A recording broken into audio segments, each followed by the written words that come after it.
Depuis la publication des caricatures du prophète 9 ans plus tôt, le journal Charlie Hebdo demeurait discret. Pour les visiteurs, il n'y avait pas de nom sur la porte d'entrée. De l'autre côté du couloir se trouve l'agence de presse, Première Ligne. On était voisins de bureau, quoi. On se voyait assez souvent, on se croisait assez souvent. C'est comme ça qu'on a aussi été témoins de ce qui s'est passé le 7 janvier.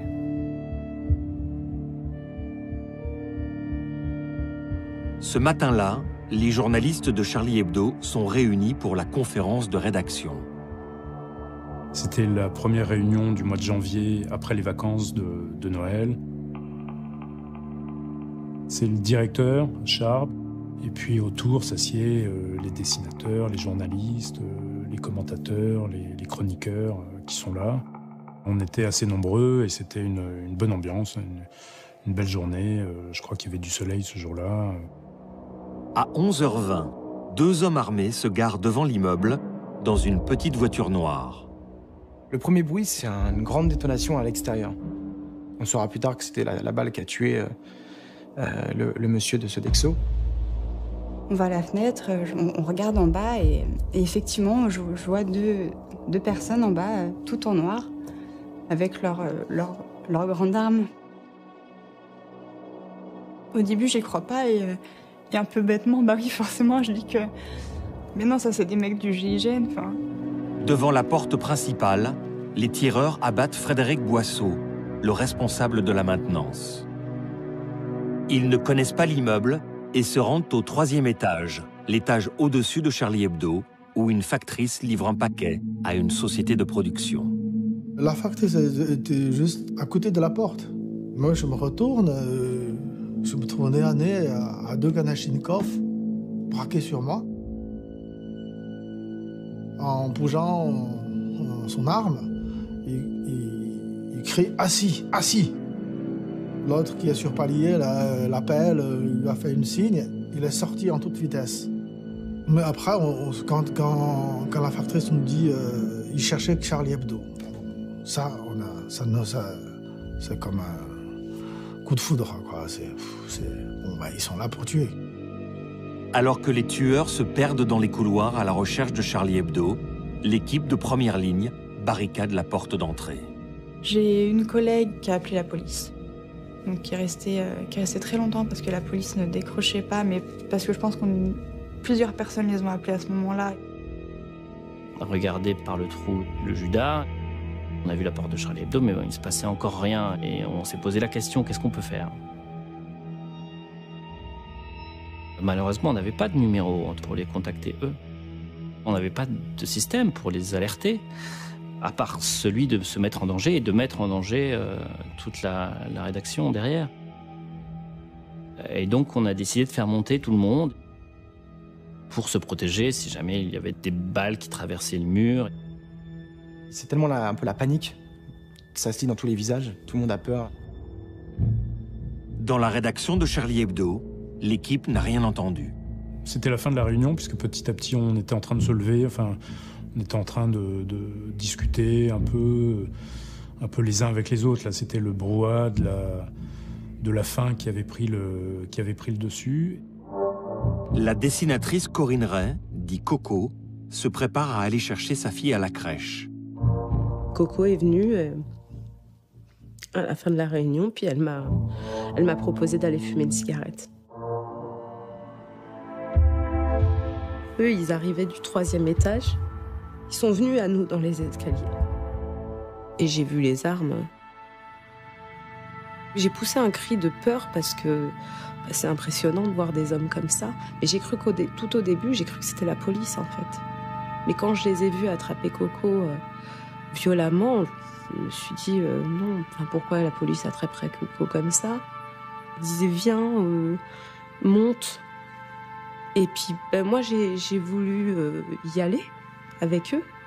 Et c'est là que l'autre m'a dit toi tu bouges pas, tu restes là. Les tireurs forcent Corinne à les emmener jusqu'à Charlie Hebdo, et a composé le code de la porte. Mais j'aurais été à sa place. Je pense que qui que ce soit aurait été à sa place, il aurait fait exactement la même chose qu'elle.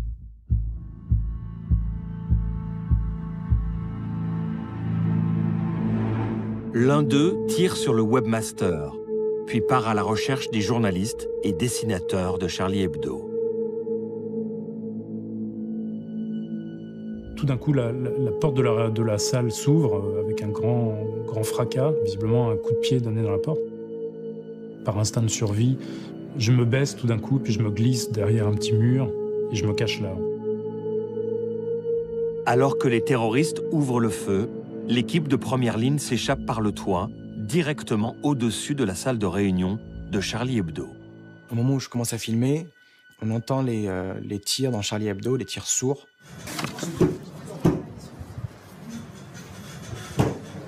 Ils sont en train de tirer en bas, là. Putain, ils sont en train de tirer sur Charlie Hebdo. Qu'est-ce qu'on fait? C'est des tirs d'exécution, en fait. C'est espacé, toum, toum, toum. Ils tirent sur Charlie Hebdo, ils tirent sur Charlie Hebdo, putain. On sait que chaque balle est pour quelqu'un, quoi. Et ça, c'est dur. Ils crient à la Akbar. C'était des coups de feu un peu étouffés, un peu... Je sais plus exactement. J'ai plus un souvenir très net et très précis de ça. C'est dans ma mémoire un peu enfoui comme ça. J'arrive pas à refaire tout le film. Les tireurs ont passé moins de 2 minutes dans Charlie Hebdo. Ils ont tiré 36 balles. Maintenant, ils redescendent vers la rue.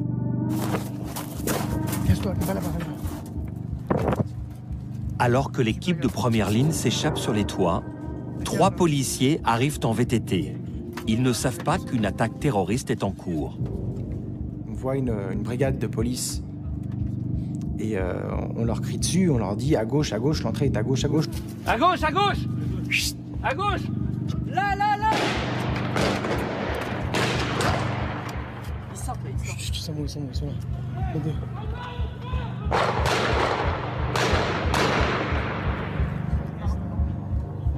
Baissez-vous. Baissez-vous. On a mangé le prophète Mohamed! On a mangé le prophète Mohamed! On a mangé le prophète Mohamed! Bougez pas.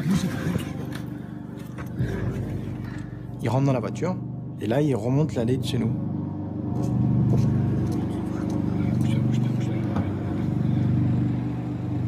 Ils prennent la voiture, ils s'en vont.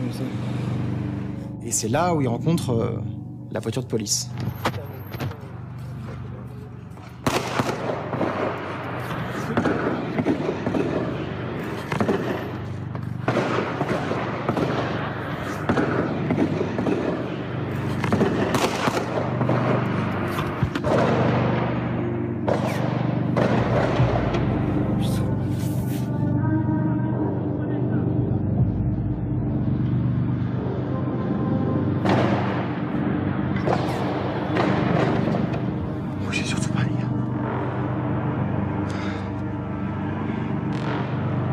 C'est pas où ils sont, d'accord.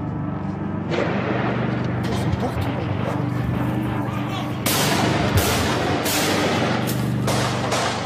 Sur le boulevard Richard Lenoir, le policier Ahmed Merabet vient de tirer sur la voiture des terroristes.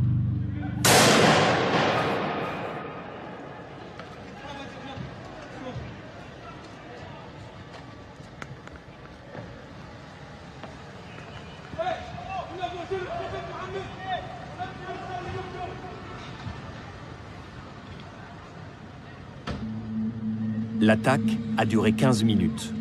Les terroristes ont assassiné 12 personnes, dont 10 dans Charlie Hebdo. Je sais pas s'il faut se relever, pas se relever. Je suis terrorisé, moi j'arrive plus à bouger. Et je vois les formes de tous mes amis qui sont par terre. Donc, je sais pas qu'est-ce qui se passe. Qui est mort, qui est vivant, qui est blessé. C'est totalement silencieux. Même les blessés qui souffrent énormément, qui sont Même eux sont complètement silencieux tellement ils sont terrorisés, parce que si le type revient, s'ils font un seul bruit, peut-être que le tueur va revenir. Parmi les premiers à arriver sur les lieux, un médecin urgentiste qui était tout proche. Avant même de voir les corps, il y a quelque chose qui m'a vraiment marqué. Une odeur qui correspond au mélange de l'odeur de poudre et de l'odeur du sang, cette odeur férique du sang. Et tout de suite après cette impression, c'est celle des corps qui sont amassés. Et puis quelqu'un au fond de la pièce, là où est le cœur de la rédaction, qui me dit d'une voix, là encore, presque douce, « Monsieur, s'il vous plaît, aidez-moi ».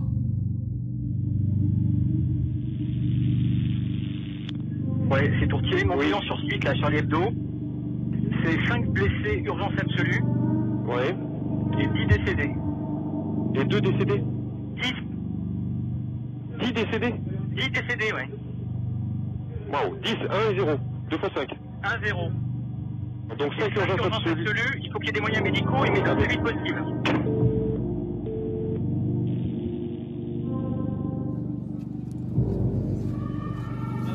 Attends, on attend les flics, les gars. Moi, imagine, ils ont foutu un explosif, on est dans la merde. Moi, j'ai peur qu'il y ait un mec qui soit avec une bombe, quoi.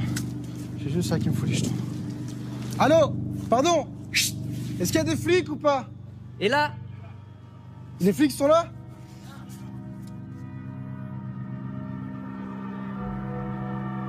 Les policiers sont sous le choc après le meurtre de leurs collègues.